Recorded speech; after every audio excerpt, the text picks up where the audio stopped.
Hello, नमस्कार सभी को। तो कैसे हो आप सब? मैं आप सभी का स्वागत करता हूँ नॉलेज ब्लूम्स के इस चैनल पर। तो आज हम पढ़ने जाएंगे इकोनॉमिक्स यानी कि अर्थशास्त्र। हम आज का हमारा पहला जो क्लास है वो इकोनॉमिक्स से शुरू होगा। तो बेसिकली हम इकोनॉमिक्स क्यों पढ़ रहे हैं आज? जैसे कि आप सभी को पता होगा कि अब जो एग्ज़ाम में कोई सा भी एग्ज़ाम उठा के देख लो आप, चाहे वो सेंटर के हो, यूपीएससी, एसएससी, बैंक के, तो अब पढ़ाई सीमित नहीं रह चुकी है कि कोई टीचर कहे कि 1000 कुछ क्वेश्चन कर लो, इसी के अंदर से आएगा। अब बिल्कुल ऐसा नहीं है। मतलब क्वेश्चन अब कहीं से भी आ रहे हैं, कहीं से भी पूछे जा रहे हैं, और उसके लिए आपको फुली प्रिपेयर्ड होना पड़ेगा। ओके, आपको बस लिमिटेड रिसोर्सेज तक फिर वो नहीं रहना पड़ेगा कि बस हम लिमिटेड पढ़ लें और उससे हमारा पेपर क्रैक हो जाएगा। आपको अपनी सोच को बढ़ाना होगा। ओके, और ये होगा आपका जब आप खुद से पढ़ेंगे। खुद से मतलब आपको लेक्चर प्रोवाइड कर दिया जाएगा, तो आपको खुद से अपनी जो सोचने की क्षमता है उसको बढ़ाना है, अपनी जो एनालिटिक पावर है उसको बढ़ाना है। और ये सब आपका तब होगा जब आप सारे एस्पेक्ट को पढ़ेंगे। ये नहीं कि आप बस 1000 क्वेश्चन कर ले या 1000 जितने भी टॉपिक्स है। बहुत सारी X Y Z coaching institute है, सब कहते हैं कि इतना पढ़ लो, इससे बाहर से नहीं आएगा। देखो, वो सब अपने कोर्स को बेचने के लिए ये सब करते हैं, बट आपको अब पूरा अपना सिलेबस कंप्लीट करना है। सीना इतना टफ भी नहीं है, आपको बस एक ही बार पढ़ना है। आपको इको एक बार पढ़नी है जो आपकी 1 मंथ पे कंप्लीट हो जाएगी। आपको पॉलिटी पढ़नी है, ये भी आपका 1.5 मंथ पे कंप्लीट हो जाएगी। हिस्ट्री हो गया, ज्योग्राफी हो गया, तो आपके टोटली आप मोटा मोटा मान लो 5 मंथ। एक बार आप 5 मंथ पे ये पढ़ लो अच्छे से, इनके नोट्स बना दो अगर, तो फिर आपकी टेंशन फ्री हो जाएगी। मतलब एक बार ही आप इनको अच्छे से 5 महीने में पढ़ लो, ये जितने भी आपके सब्जेक्ट है, उसके बाद आपको बार बार मतलब नहीं पढ़ना पड़ेगा। ओके, आप एक बार अपना बेस स्ट्रॉन्ग क्यों नहीं कर लेते हो? जैसे इको पढ़ ली, पॉलिटी पढ़ ली, ये दो तो हमारे बहुत इंपॉर्टेंट सब्जेक्ट है, इको और पॉलिटिक्स।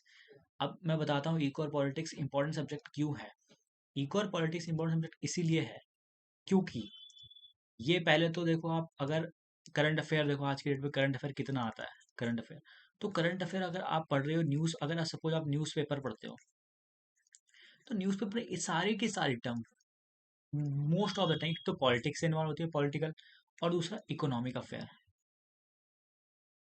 तो जब आपको पता ही नहीं होगा कि डेमोक्रेसी क्या होती है, ठीक है, आपको पता ही नहीं होगा कि जीडीपी क्या होती है, आपको पता ही नहीं होगा कि डिमांड सप्लाई क्या होती है, तो आप न्यूज़पेपर में समझ नहीं पाओगे। आपको बार बार उसके लिए गूगल करना पड़ेगा छोटी छोटी चीज़ों के लिए। बट अगर अगर आपने शुरू से ये चार जो मैंने आपको सब्जेक्ट बताए थे, इको, पॉलिटी, ज्योग्राफी, हिस्ट्री, जो इको और पॉलिटी है, ये जब अगर आपने पढ़ी होगी, इसका आपने सिलेबस कंप्लीट किया होगा अगर, तो आपको न्यूज़पेपर पढ़ने में कोई दिक्कत नहीं आएगी, ये मैं आपको गारंटी देता हूँ, अगर आपने अच्छे से ये टॉपिक्स कवर कर लिए अपने। ओके, तो बेसिकली आज हम इकोनॉमिक्स से शुरू करेंगे। हमारी जो क्लास होगी वो इकोनॉमिक्स के सारे टॉपिक कवर करेगी जितने भी होते हैं। ओके, तो जुड़े रहिए क्लास के साथ।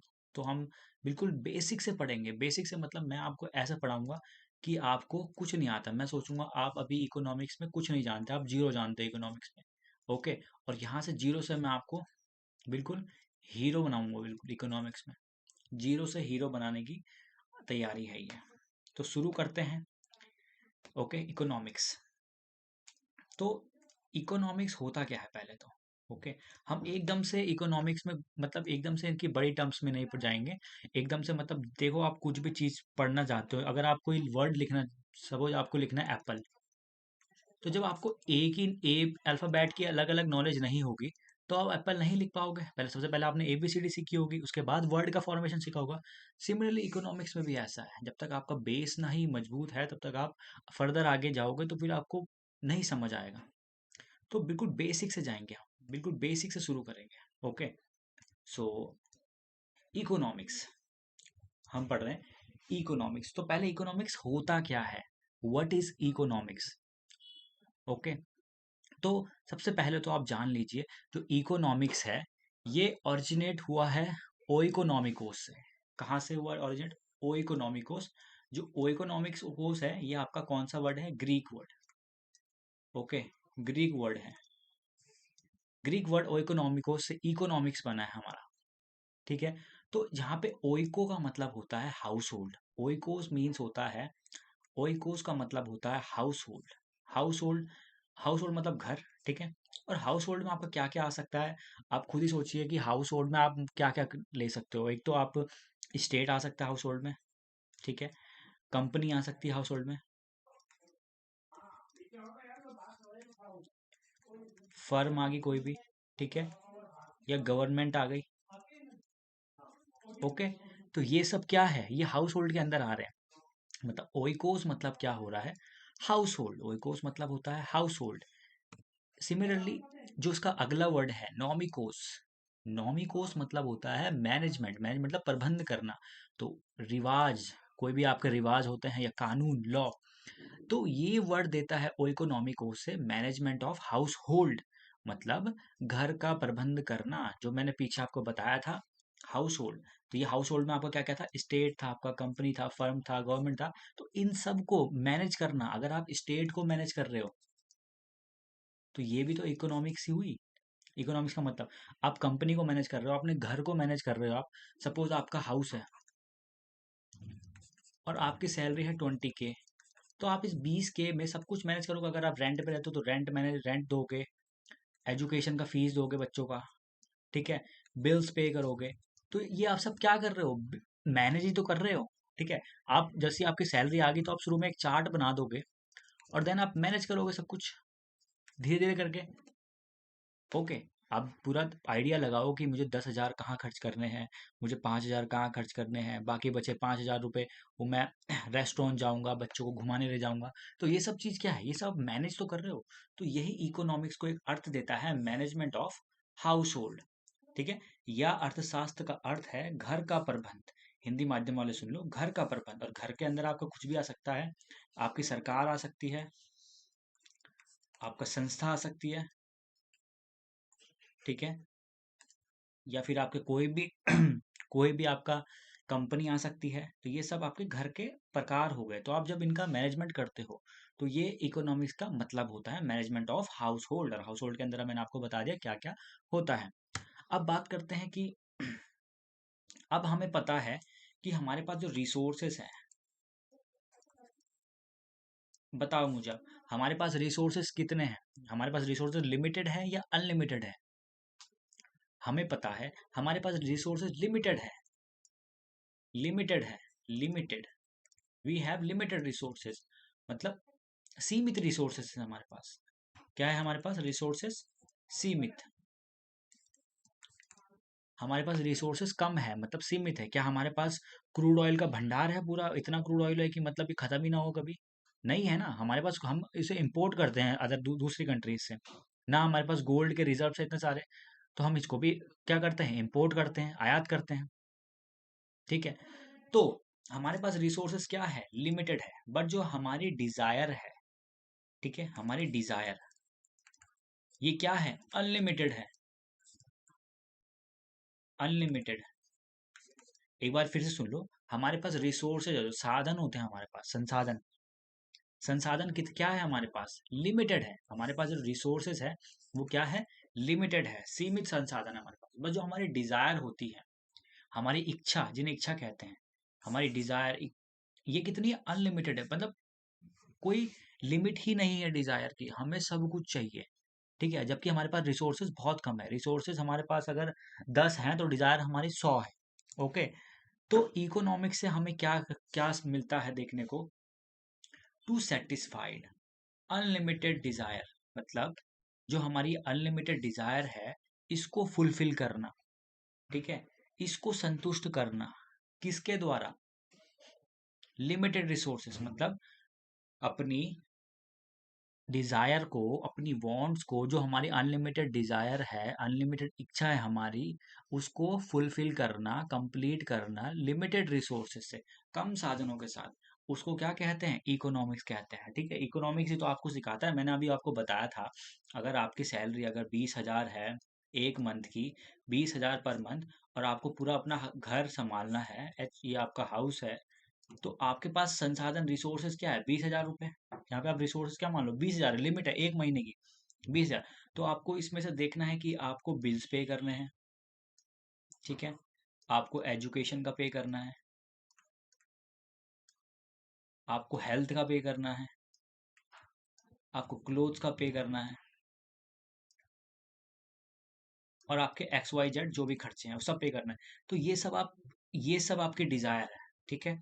तो आप ये किससे फिलफिल करो? ये आपके रिसोर्सेज कितने हैं? 20,000 रुपये सपोज आपका रिसोर्स है। तो आप क्या कर रहे हो? अपनी ये जो डिजायर है, जो ये आपकी ये वाली डिजायर है, इनको फुलफिल कर रहे हो लिमिटेड रिसोर्सेज, सिर्फ 20,000 ही आपके पास। आपका ऐसा होगा ना, कुछ कुछ आपके क्लोथ्स होंगे, ब्रांडेड क्लोथ होंगे, तो आप ब्रांडेड की जगह नॉर्मल क्लोथ लोगे, क्योंकि आपको इससे फुलफिल करना है। सपोज ये आपकी 1 करोड़ रुपए होती, तब तो आप जो मर्जी वो फुलफिल कर दो, पर ये 20,000 है, इसमें आप क्या कर रहे हो? मैनेज करना है आपको इससे। तो बेसिकली हम क्या कह सकते हैं इकोनॉमिक्स को? टू सेटिस्फाइड अनलिमिटेड डिजायर और वांट्स बाय लिमिटेड रिसोर्सेज, ठीक है। कम साधनों से हम अपनी ज्यादा इच्छाओं को कंप्लीट करते हैं। अब हमने पढ़ लिया इकोनॉमिक्स क्या होता है, ठीक है। इकोनॉमिक्स हमने पढ़ लिया। अब आपने टर्म सुना होगा इकोनॉमी। कभी सुना है आपने इकोनॉमी? यूएसए की इकोनॉमी या इंडियन इकोनॉमी, ये सब आपने सुना होगा। तो इकोनॉमी होता क्या है? तो मैं आपको बता दूं, इकोनॉमी का मतलब होता है, इकोनॉमी होता है जब आप, ये गिवन बाउंड्री है, सपोज ये आपका एरिया है, ये आपकी सिटी है, ठीक है, एक्स वाई जेड आपकी सिटी है। जब आप इकोनॉमिक्स के कंसेप्ट को एक गिवन बाउंड्री के अंदर लगाते हो, क्या? When you apply the concept of economics on A given boundary,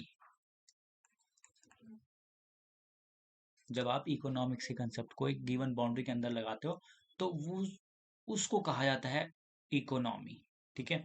जब आप इसके अंदर पूरे इकोनॉमिक्स के कंसेप्ट लगा रहे हो कि इसके अंदर प्रोडक्शन कितना हुआ, इसके इसके अंदर कंजम्पशन कितना हुआ, गुड्स एंड सर्विसेज कितने बिके पूरे ओवरऑल इसमें, तो उसको क्या कहते हैं उस जगह? इकोनॉमी। तो आपने सुना होगा यूएसए की economy, Indian economy, European economy, ठीक है, ऑस्ट्रेलियन इकोनॉमी। इकोनॉमी सुना ना? तो वहां की अर्थव्यवस्था। ओके। तो बेसिकली यही डिफरेंस है इकोनॉमी और इकोनॉमिक्स में। इकोनॉमिक्स तो मैंने आपको बता दिया है इकोनॉमिक्स क्या है, सॉरी, इकोनॉमिक्स क्या है, इकोनॉमिक्स में बता दिया कि सेटिस्फाई लिमिट, टू सेटिस्फाई करना किसको? अनलिमिटेड डिजायर को लिमिटेड रिसोर्सेज से, ठीक है। और इकोनॉमी एक स्टडी भी है, और इकोनॉमी जो है वो तब कहा जाता है जब हम गिवन बाउंड्री में इकोनॉमिक्स के कंसेप्ट लगाते हैं। Okay, let me erase this for you first. तो ये डिफरेंस है, मेन डिफरेंस मैंने आपको बता दिया है। तो economy is the study how individual and society manage resources, जो मैंने आपको बताया था कि इंडिविजुअल और सोसाइटी कैसे रिसोर्सेज को मैनेज करते हैं। मैंने 20,000 का एग्जांपल दिया था आपको, वो इंडिविजुअल 20,000 में कैसे अपने हाउस को मैनेज कर रहा है, कैसे वो रिसोर्सेज को मैनेज कर रहा है, या इंडिविजुअल कैसे रिसोर्स को मैनेज कर रहा है। तो इकोनॉमी ये स्टडी है, ठीक है। अर्थशास्त्र इस बात का अध्ययन है कि व्यक्ति और समाज कैसे संसाधनों का प्रबंध कर रहे हैं। ओके, हमें इकोनॉमिक्स के थ्रू ही तो पता चलता है कि कैसे मैनेज किया जा रहा है, कैसे वो 20,000 में अपना पूरा घर चला रहा है, ठीक है, कैसे वो 20,000 में पूरा अपना हाउस चला रहा है, या कैसे हमारी गवर्नमेंट, कैसे हमारी सरकार हमारी जो ऑयल की, नेचुरल गैस की, या फिर ऑयल जितना भी क्रूड ऑयल वगैरह होता है उसकी डिमांड फुलफिल कर रही है तो जो ऑयल है हमारा वो क्या है? लिमिटेड है, और हमारे देश की जनसंख्या है 140 करोड़। तो कैसे एनर्जी की नीड हमारी सरकार पूरा कर रही है लिमिटेड रिसोर्सेस से, लिमिटेड रिसोर्स से कैसे फुलफिल कर रही है। तो ये सब क्या क्या कौन हमें बताता है? ये स्टडी हमें इकोनॉमिक की स्टडी बताती है, ठीक है, इकोनॉमिक्स। ओके, आई होप इतना आपको समझ आया होगा। नेक्स्ट मूव करते हैं। और जो इकोनॉमी में आपको बता ही चुका हूँ, economy refers to the actual system of production, कितना प्रोड्यूस हो रहा है, कितना डिस्ट्रीब्यूट हो रहा है, मतलब कि और कितना कंज्यूम हो रहा है, of goods and service in a society और रीजन। यही एक गिवन बाउंड्री बता दी मैंने। इसमें कितना मतलब उत्पादन हो रहा है, कितना इसके अंदर सामान बन रहा है, कितना डिस्ट्रीब्यूट हो रहा है, कितना वितरण हो रहा है, और कितनी खपत है, कितना कंज्यूम कर रहे हैं इस सोसाइटी के अंदर किसकी, गुड्स एंड सर्विस की। कितना प्रोड्यूस हो रहा है, कितना डिस्ट्रीब्यूट हो रहा है, कितना कंज्यूम हो रहा है गिवन बाउंड्री के अंदर। ओके, तो ये रेफर करता है किसी की इकोनॉमी को, मतलब कितना ये बिका है। ओवरऑल जितना भी देखा जाता है तो बोला जाता है इसकी इकोनॉमी इतनी, अर्थव्यवस्था इतनी बड़ी है। ठीक है, आई होप इतना आपको समझ आया होगा। नेक्स्ट स्लाइड की तरफ मूव ऑन करते हैं। फिर जो मैंने बताया था इकोनॉमिक्स क्या है, एक थियोरेटिकल सब्जेक्ट है। इकोनॉमिक्स एक थियोरेटिकल सब्जेक्ट है और एनालिटिकल स्टडी है। आप बता रहे हो ना स्टडी है ये बता रहे हैं कि कैसे सेटिस्फाई किया जा रहा है लिमिटेड रिसोर्सेज से अनलिमिटेड डिजायर। ठीक है, अनलिमिटेड डिजायर जो हमारी है वो लिमिटेड रिसोर्स से कैसे सेटिस्फाई की जा रही है। ओके, और जो इकोनॉमी है ये आपको प्रैक्टिकल सब्जेक्ट है। आप देख रहे हो वहाँ की प्रोड्यूस कितना हुआ भाई, रियल में जाके देख रहे हो ना प्रोड्यूस कितना हुआ है और कंज्यूम कितना हो रहा है, टोटल ओवरऑल जीडीपी देख रहे हो आप देश की। तो ये क्या है, ये प्रैक्टिकल देख रहे हो ना, आपके देश ने कितना उत्पादन किया, रियल में देख रहे हो आप। ओके, अब बात करते हैं क्लासिफिकेशन ऑफ इकोनॉमिक्स। इकोनॉमिक को वर्गीकरण हम करें, अगर क्लासिफाई करें तो बेसिकली दो भागों में करते हैं। एक तो माइक्रो इकोनॉमिक्स, आप वर्ड से ही देख रहे होगे माइक्रो लिखा है, मतलब छोटा, स्मॉल। ठीक है, मतलब इंडिविजुअल लेवल में। जब आप इकोनॉमिक्स के कंसेप्ट को इंडिविजुअल में लगाते हो, सपोज आप किसी फर्म में इकोनॉमिक्स की कंसेप्ट लगा रहे हो कि इसने प्रोड्यूस कितना किया, इसने कंज्यूम कितना कर, इसके मतलब डिस्ट्रीब्यूट कितना कर रहे हैं। तो जब आप इकोनॉमिक्स के कंसेप्ट को इंडिविजुअली लगाते हो तो उसको क्या कहते हैं, माइक्रो इकोनॉमिक्स कहते हैं। जब आप मार्केट के वो देखते हो आपकी मार्केट में कितनी डिमांड है, सप्लाई है। ओके, जब आप इंडिविजुअल में देखते हो, ठीक है, और माइक्रो इकोनॉमिक्स हिंदी में कहते हैं सूक्ष्म अर्थव्यवस्था या सूक्ष्म अर्थशास्त्र। ओके, एंड अब लिखा भी है कि माइक्रो इकोनॉमिक्स जो है study of the economics action individual unit, मतलब सिंगल यूनिट से हाउस होल्ड, फर्म, इंडस्ट्री, और ये हमें बताता है कि एक बिजनेस कैसे ऑपरेट कर रहा है डिफरेंट डिफरेंट मार्केट कंडीशन में। ओके, अगर मार्केट मार्केट अप है या डाउन है तो कोई फर्म उसमें कैसे बिजनेस कर रही है, तो इंडिविजुअल लेवल में देखने को मिलता है। जहां हमें छोटे लेवल में इकोनॉमिक्स कंसेप्ट आप जब हम इंडिविजुअल लेवल में लगाते हैं, किसी के हाउस होल्ड में लगाते हैं या अपने में, हम में किसी स्कूल में, फर्म में, तो उसको कहते हैं माइक्रो इकोनॉमिक्स कहते हैं, छोटे में हम देखते हैं। ठीक है, इंडिविजुअल लेवल में हम इकोनॉमिक्स के कंसेप्ट को लगा रहे हो। बेसिकली आप इतना सा ध्यान रख लीजिए, जो पिछली स्लाइड में था ये था ना, एट इंडिविजुअल लेवल में जब आप इकोनॉमिक्स के कंसेप्ट को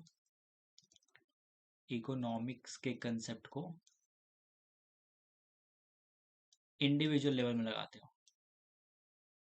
ओके, तो वो क्या कहता है माइक्रो इकोनॉमिक्स, छोटे उसमें। वेयर एज जो मैक्रो इकोनॉमिक्स होती है, मतलब overall performance of an economy as a whole, मतलब पूरी जो कंट्री है आपकी या कोई बड़ी, तो पूरी कंट्री की अर्थव्यवस्था देखने का जब आप इकोनॉमिक्स के कंसेप्ट पूरी गिवन बाउंड्री के अंदर लगाते हो तो उसे मैक्रो इकोनॉमिक्स कहते हैं। जब आप देख रहे हो कि इस पूरे, सपोज ये हमारा भारत है, ठीक है, इंडिया, तो आप जब इसमें देखोगे इसकी जीडीपी कितनी है या अनएम्प्लॉयमेंट कितना है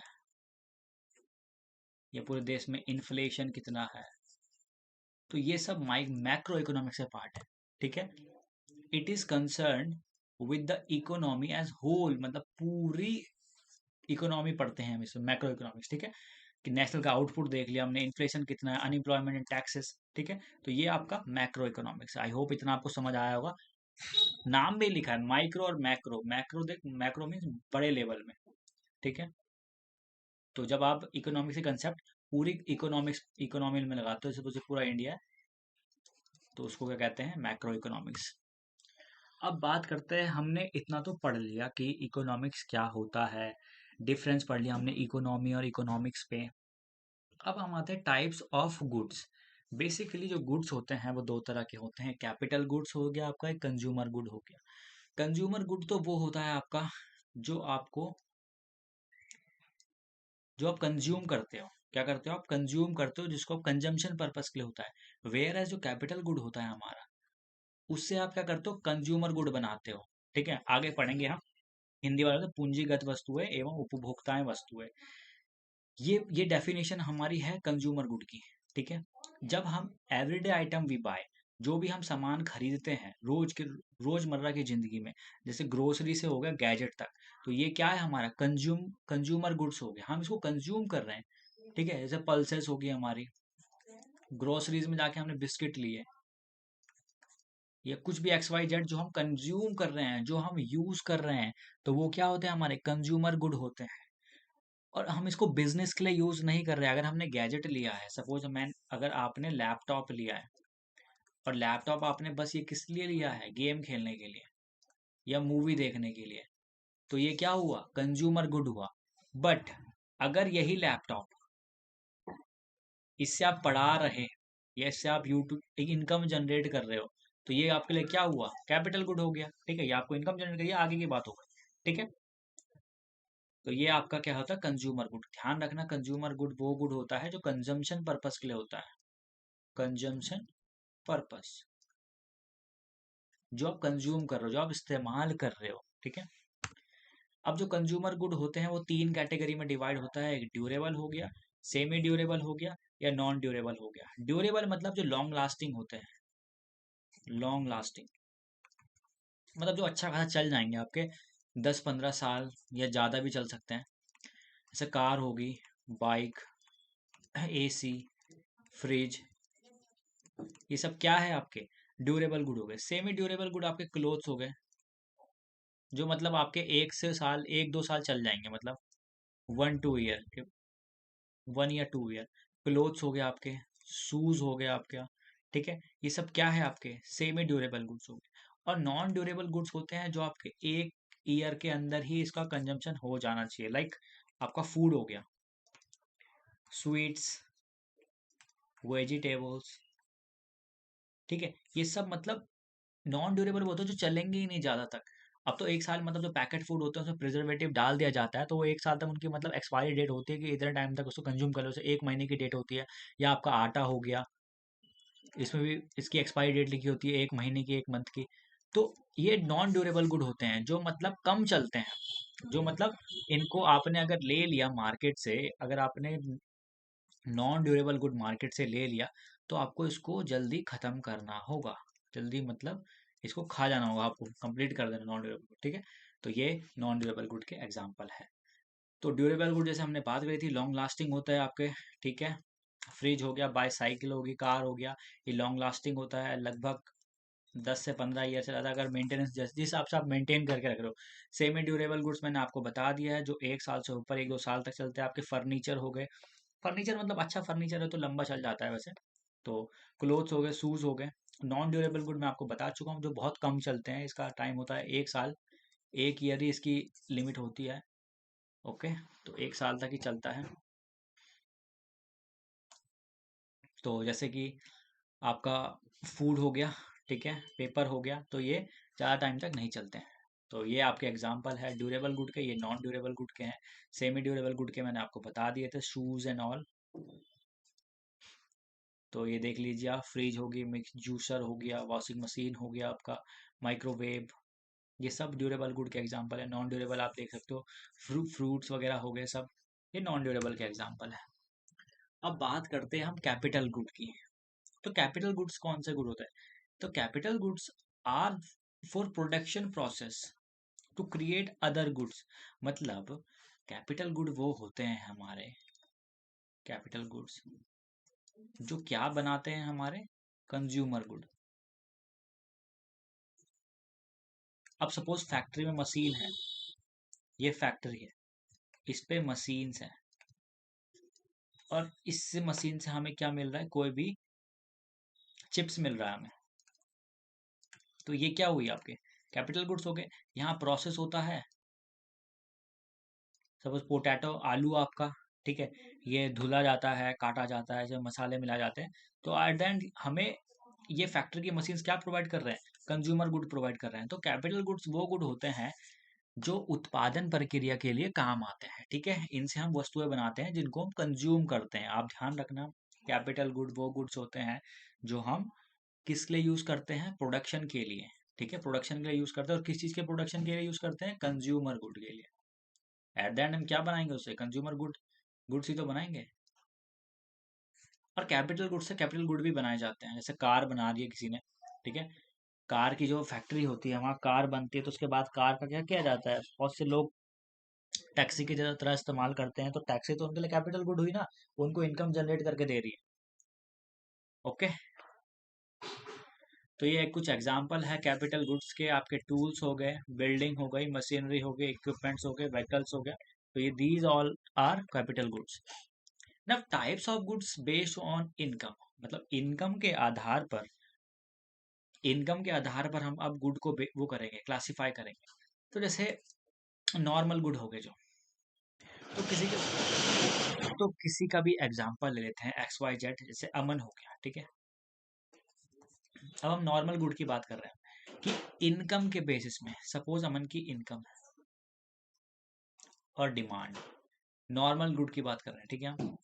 तो अगर अमन की इनकम अगर इंक्रीज हुई, क्या इनकम क्या हुई, बढ़ गई, तो और सपोज अमन के पास अभी है बाइक, अभी अमन की इनकम थी 20K, और अमन की इनकम अब हो गई है सपोज 60K पर मंथ हो गई। अब तो अमन की इनकम क्या हुई, बढ़ गई। 20K से क्या हो गई अमन की इनकम, 60K हो गई। तो आपको क्या लगता है कि अब नॉर्मल जो गुड होंगे, तो नॉर्मल गुड्स की डिमांड बढ़ जाएगी। अभी अगर अमन बाइक में घूमता है, तो उसके बाद अमन कार ले लेगा, है ना। तो जब इनकम का क्या फर्क पड़ रहा है, जब इनकम बढ़ रही है तो डिमांड भी बढ़ रही है। अभी हम आगे डिमांड का चैप्टर पढ़ेंगे, तब आपको अच्छे से समझ आएगा डिमांड क्या होता है। सपोज अमन अभी अगर नॉर्मल रोड साइड फूड खाता है, तो जब अमन की इनकम बढ़ी तो अमन रेस्टोरेंट में जाने लगा। तो हमें क्या देखने को मिल रहा है कि जब नॉर्मल जो गुड होते हैं हमारे, जो सामान्य सामान होते हैं, इसमें इनकम का फर्क पड़ रहा है। जब किसी की इनकम इंक्रीज हो रही है, तो डिमांड भी इंक्रीज हो रही है। अब हर कोई अलग अलग अपनी लग्जरी लाइफ तो जीना चाहेगा ही। जब उसकी इनकम बढ़ेगी तो कमा किस चीज के रहा है, वो बेसिकली खर्चा ज्यादा करेगा, है ना। अगर वो साइकिल में घूम रहा है तो वो बाइक परचेज करेगा, पैदल जा रहा है तो बाइक परचेज करेगा, ठीक है। तो बेसिकली आप ये चीज ध्यान रखना, नॉर्मल गुड के लिए आप ध्यान रखना, नॉर्मल मतलब सामान्य सामान होता है। जब इनकम इंक्रीज होगी, तो डिमांड भी क्या होगी, इंक्रीज होगी। और जब इनकम डिक्रीज होगी, तो डिमांड भी क्या हो जाएगी, डिक्रीज हो जाएगी। अगर किसी की इनकम 50K पर मंथ है और वो गिर के 20K आ गया, तो क्या वो कार में फ्यूल भर पाएगा अपना, मतलब उसको जब कार जाता है तो माइलेज कितना कम देती है, तो वो नहीं मेंटेन कर पाएगा ना, सर्विस इतनी ज़्यादा महंगी होती है। तो क्या हो जाएगा, चीज़ों की डिमांड गिरने लगेगी, जैसे जैसे इनकम का फर्क पड़ता है नॉर्मल गुड्स में। ओके, आई होप इतना आपको समझ आया होगा। अब बात करते हैं हम इन्फीरियर गुड की। इन्फीरियर गुड में क्या फर्क पड़ेगा, सपोज इन्फीरियर गुड है।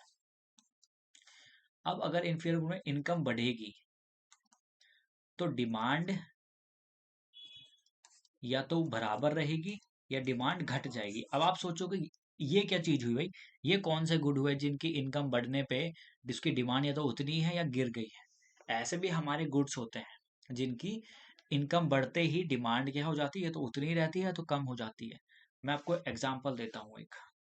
सपोज सपोज रोहित है, अभी रोहित की इनकम है 30K, और कुछ चमत्कार हो जाए कि रोहित की इनकम होगी 1 लाख पर मंथ, तो इनकम इंक्रीज हो गई। अब देखो डिमांड की बात करें, अब रोहित सॉल्ट की बात करते हैं हम, सॉल्ट हो गई, शुगर हो गया। तो जब रोहित की इनकम 30 लाख से 30,000 से 1 लाख पहुंची, तो क्या अब रोहित नमक ज्यादा खाने लग जाएगा या चीनी ज्यादा खाने लग जाएगा, नहीं खाएगा ना। इनकी डिमांड तो बराबर ही रहेगी ना, इसकी इक्वल टू। तो ये है डिमांड, डिमांड में फर्क नहीं पड़ता किसी, जो इन्फीरियर गुड्स होते हैं। और दूसरा, डिमांड कम किसकी होगी, अभी कम की बात भी कर लेते हैं। थोड़ा सा मैं मिटा देता हूँ इसको, रुको 1 सेकेंड। थोड़ा सा रुको एक सेकंड ना। हाँ, ये तो हमने पढ़ लिया कि बराबर किसकी डिमांड रहेगी, इक्वल्स टू में रहेगी डिमांड किसकी, सॉल्ट, शुगर और ऐसे बहुत सारे हैं। ठीक है, अब कम किसकी होगी, कम होगी पब्लिक ट्रांसपोर्ट की। पहले रोहित अगर ट्रेन में जाता था या बस में जाता था या ऑटो में जाता था, बस, ऑटो, ट्रेन, अगर रोहित पब्लिक ट्रांसपोर्ट यूज करता था, अब रोहित की इनकम ज्यादा हो गई है, अब रोहित क्या करेगा, अपनी प्राइवेट में जाएगा, प्राइवेट व्हीकल में जाएगा अपनी। ठीक है, अब रोहित प्राइवेट व्हीकल में जाएगा तो पब्लिक व्हीकल की डिमांड क्या हो गई, कम हुई कि नहीं हुई। तो इन्फीरियर गुड में ये फर्क पड़ता है। आई होप इतना आपको समझ आया होगा। इन्फीरियर गुड में डिमांड कम हो जाती है या डिमांड उतनी ही रहती है। अब मैंने आपको एग्जांपल दे दिया है, नॉर्मल गुड का भी दे दिया मैंने आपको एग्जांपल, और मैंने आपको दे दिया है गुड इन्फीरियर गुड का एग्जांपल भी दे दिया है। ये चीज ध्यान रखना, इक्वल्स टू रहेगी डिमांड या नीचे हो जाएगी। ठीक है, और नॉर्मल गुड में देखो तो इनकम अगर बढ़ेगी तो डिमांड क्या हो जाएगी, इनकम अगर बढ़ेगी तो डिमांड भी बढ़ेगी। सिमिलरली इनकम अगर कम हो जाएगी तो डिमांड भी कम हो जाएगी। आई होप इतना आपको समझ आया होगा। ओके, और देखो, और दूसरा एग्जांपल भी ले लो इन्फीरियर गुड का। अब अगर रोहित की इनकम 30K से 10K हो गई और रोहित यूज करता है बाइक, तो क्या होगा, सॉल्ट और शुगर की डिमांड तो उतनी ही रहेगी पर पब्लिक ट्रांसपोर्ट की डिमांड बढ़ जाएगी। ओके, जब पैसा ही नहीं होगा जेब में तो रोहित पब्लिक ट्रांसपोर्ट यूज करेगा, अपनी बाइक भी बेच देगा। तो आई होप आपको इतना समझ आया होगा। आगे बढ़ते हैं, गिफ्ट गुड्स। तो गिफ्ट गुड्स की बात करें, गिफ्ट गुड्स वो गुड होते हैं जिनको इनकम से लेना देना नहीं होता है। ठीक है, इनकम से इसको लेना देना नहीं होता है। क्या नहीं होता लेना देना, इनकम से मतलब ही नहीं है। इनकम आपकी चाहे हो 1 लाख रुपए, चाहे इनकम हो आपकी 10 रुपया, इनकम, मजाक कर रहा हूँ, इनकम चाहे आपकी 1 लाख हो या इनकम आपकी 10K हो, इससे आपको फर्क नहीं पड़ेगा। गिफ्ट एंड गुड की डिमांड आपकी राइस रहेगी ही रहेगी। ये मतलब इनकम में, डिमांड इनकम में नहीं डिपेंड करता है। ओके, तो आप कहोगे ऐसे कौन से गुड्स हुए गई कि जिससे इनकम का फर्क ही नहीं पड़ रहा, इनकम ज्यादा हो चाहे कम हो, इनकी डिमांड तो भाई मतलब ये आदमी लेगा ही लेगा। तो ये गुड्स होते हैं आपके, जैसे आपका वीट हो गया, आटा, राइस हो गया। अगर किसी के घर में कोई मेडिसिन खाता है तो भाई इसकी इनकम कितनी भी हो, या प्राइस, अगर आटे के प्राइस ज्यादा हो गए तो फिर भी वो लेंगे, चाहे भले वो 1 किलो ना ले, भले वो हाफ केजी लेंगे, बट वो लेंगे। ठीक है, तो ध्यान रखना, गिफ्ट एंड गुड हमेशा ध्यान रखना, गिफ्ट एंड गुड्स वो गुड्स होते हैं, मैं एक बार दोबारा समझा देता हूँ आपको। गिफ्ट एंड गुड में इनकम नहीं देखते। ठीक है, इसमें प्राइस भी नहीं देखते, प्राइस कितना भी बढ़ जाए लोग तो लेंगे ही ना यार। अगर वीट है, राइस है, मेडिसिन है, तो लोग इसको परचेज करेंगे ही करेंगे, भले अभी 1 केजी ना करें, हाफ केजी करेंगे। मेडिसिन तो, जिंदा तो रहने के लिए मेडिसिन तो खानी है, जो जिनको खाएंगे उसको प्राइस का तो फर्क पड़ेगा ही नहीं। ओके, तो ध्यान रखना, गिफ्ट एंड गुड वो होते हैं जिन पे इनकम और प्राइस का फर्क नहीं पड़ता है। आटा चावल तो सबकी नीड है, जो खाते ही हैं लोग। ठीक है, बाकी लग्जरी गुड्स, लग्जरी गुड में इनकम का फर्क पड़ता है। जैसे इनकम अगर किसी की इंक्रीज हो जाए तो बेसिकली वो लग्जरी गुड ज्यादा लेगा। लग्जरी कार होगी आपकी, लग्जरी कार या शेयर्स हो गया, गोल्ड हो गया, तो इन सब की डिमांड क्या हो जाएगी, बढ़ जाएगी। ओके, तो ध्यान रखना, लग्जरी गुड्स, अगर आपकी इनकम ज़्यादा है तो आप लग्जरी गुड परचेज करोगे, शेयर मार्केट पे इन्वेस्ट करोगे, गोल्ड परचेज करोगे, तो ये आपका लग्जरी गुड होता है। ओके, और आई होप आपको इतना समझ आया होगा। और कल हम जो नेक्स्ट क्लास पढ़ेंगे उसमें हम डिमांड पढ़ेंगे। अभी हमने डिमांड पढ़ी, बेसिकली छोटी छोटे लेवल में पढ़ा कि हमने डिमांड इंक्रीज हो जाती है, डिक्रीज होती है, पर डिमांड होती क्या है ये हम नेक्स्ट लेक्चर में पढ़ेंगे। ओके, फिर उसके बाद हम सप्लाई पढ़ेंगे, डिमांड एंड सप्लाई, इसके बाद। तो ये हमारी नेक्स्ट क्लास होगी, तो आज के लिए इतना ही। Thank you everyone, thank you all, and follow कीजिए, सब्सक्राइब कीजिए, लाइक कीजिए नॉलेज ब्लूम्स को। ओके, तो मिलते हैं दूसरी क्लास में।